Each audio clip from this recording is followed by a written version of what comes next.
అయ్యగారు తమతో మాట్లాడని కాసుకుని ఉన్నారు. ఎవరు? పెద్దయ్య గారు.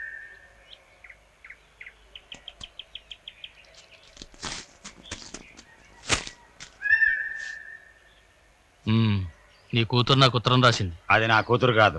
అరే ఎన్నాళ్ళు నేను అలాగే అనుకున్నానయ్యా. కానీ వాళ్ళిద్దరూ మనల్ని మనుషుల కింద లెక్క చేశారా? ఏదో వెళ్ళారు, పెళ్లి చేసుకున్నారు. ఇప్పుడు బిడ్డను కనబోతోంది. బిడ్డను కనబోతుందా? ఈ విషయం నా కొడుకు తెలియకుండా ఉత్తరం రాసింది నీ కూతురు. అది అడ్డం పెట్టుకుని చుట్టరకాలు ఏం కలపక్కర్లా. చుట్టరకం కోసం నీ దగ్గరికి ఎవరు వచ్చారయ్యా? మన ఇద్దరి మధ్యన గొడవల్లో పుట్టబోయే బిడ్డ నలకూడదని వచ్చాను. వస్తాను. కానీ ఒక్క విషయం జ్ఞాపకం పెట్టుకో, పుట్టబోయే బిడ్డ మా మతాచార ప్రకారం పెరుగుతాడు. మధ్యలో మీ మతం ఏంటి? అరే తండ్రి మతమే కదా కొడుక్కి, తండ్రిగా వంశాన్ని మూలం. అదంతా మీకు, మాకు తల్లే మూలం, తల్లి వల్లే వంశం. పుట్టబోయేది సాయిబుల్ బిడ్డ కాదు, స్వచ్ఛమైన సాయిబుల్ బిడ్డ. మా ఆచారం మాది, మా దేవుడే మాకు ఇస్తా. నువ్వెన్నైనా చెప్పు, బిడ్డ వెళ్ళేది మసీదు కాదు, శివాలయం. నేను చెయ్యి పట్టుకు తీసుకుపోయి 5 సార్లు నమాజ్ చేయిస్తా. లింగోద్భవ సమయంలో నిద్ర లేపి నదిలో నుంచోబెట్టి పంచాయతీ ఎలా చదివిస్తావు? నిన్ను ముట్టుకొని ఇస్తే కదా చూద్దాం.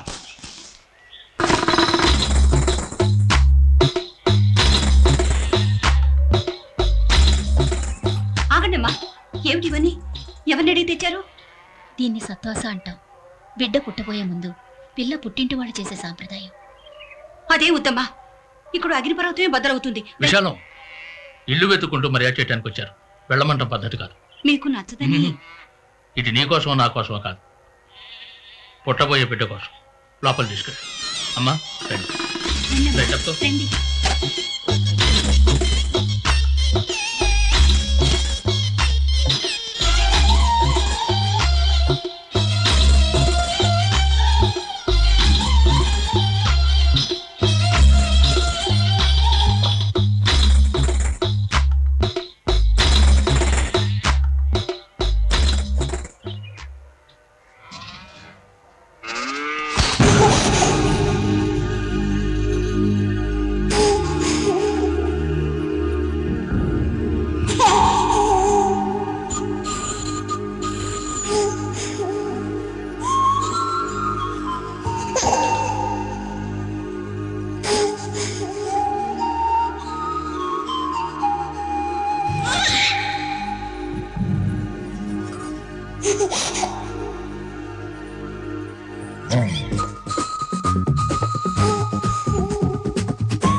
డాడీ హే నానా ఎవరో వచ్చారు. ఉండండి, నేను చూసొస్తా.